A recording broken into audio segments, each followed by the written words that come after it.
এই প্রচণ্ড গরমে খুব সহজে বানিয়ে নাও সুজির হালকা ফুলকা টেস্টি ব্রেকফাস্ট।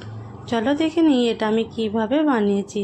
এর জন্য প্রথমে আমি বানাবো একটা চাটনি। প্যানে তেল দিয়ে তেলটা গরম হলে দিয়ে দেবো জিরেটা ভাজা হলে দিয়ে দেবো সাদা তেলটা ভাজা হলে তাতে দিয়ে দেবো আদা রসুন পেঁয়াজ ভাজা করে দিয়ে দেবো বাদামটাকেও ভেজে তাতে দিয়ে দেবো একটা টমেটো কেটে দিয়ে দেবো। তাতে দিয়ে দেবো নুন আর লঙ্কা, ভালো করে ভেজে অল্প একটু জল দিয়ে নামিয়ে নিয়ে একটা পেস্ট বানিয়ে নেবো।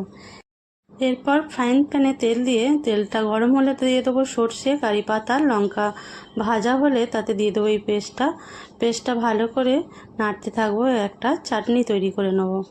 এরপর সুজি ব্রেকফাস্টটা বানানোর জন্য নিয়ে নেবো 1 কাপ সুজি, আর নিয়ে নেবো হাফ কাপের বেশি একটু দই, আর নিয়ে নেবো ওই কাপেরই হাফ কাপের একটু বেশি জল।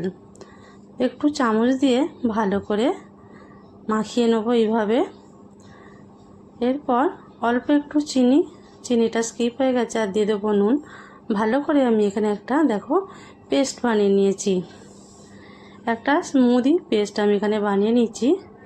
এরপর এখানে আমি দিয়ে দেবো হাফ টিস্পুন দেখো বেকিং সোডা, বেকিং পাউডার নয় কিন্তু। এটা দিয়ে ভালো করে আমি মাখিয়ে নেব। এরপর এই হাতার সাহায্যে আমি এক হাতা করে তুলে বানাবো। প্যানটা গরম হলে দেখো আমি এটা বিনা তেলে এখানে এটাকে বানাবো। তো এখানে দিয়ে দিলাম 1.5 হাতার মতো ব্যাটার।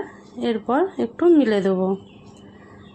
তো ওপরটা দেখতে পাচ্ছ কতটা জালিদার হচ্ছে। ওপরের অংশটা যতক্ষণ না ড্রাই হয়ে আসছে আমি এটাকে তুলব না, একেবারে লো ফ্লেমে এটা বানাতে হবে।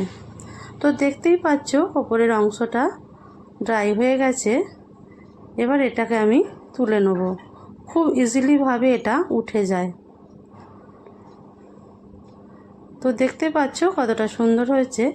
এইভাবে আমি সব ব্রেকফাস্টগুলোকে বানিয়ে নেব। ভীষণই সুন্দর খেতে হয়, হেলদি হবে। বিনা তেলে যেহেতু এগুলো বানাচ্ছি তো হেলদি তো হবেই। এইভাবে তোমরা বাড়িতে অবশ্যই একবার ট্রাই করে দেখো, ছোট বড় সবাই আনন্দের সাথে খাবে। তো এইভাবে আমি সব ব্রেকফাস্টগুলোকে বানিয়ে নিলাম।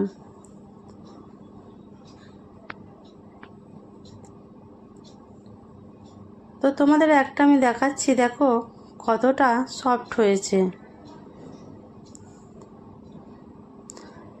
কতটা সুন্দর জালিদার আর সফট হয়েছে দেখতেই পাচ্ছ। এটা আমি ওই চাটনি আর একটা নারকেলের চাটনির সঙ্গে এটাকে আমি সার্ভ করব। তো চলো আমি একটু প্লেটটা সাজিয়ে নিই।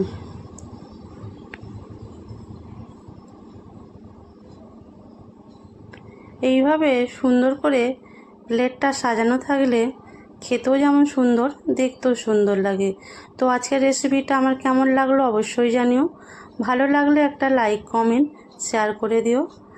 আজ তবে এটুকু, আবার আসবো আগামী দিনে নতুন কোনো ভিডিও নিয়ে। বাই।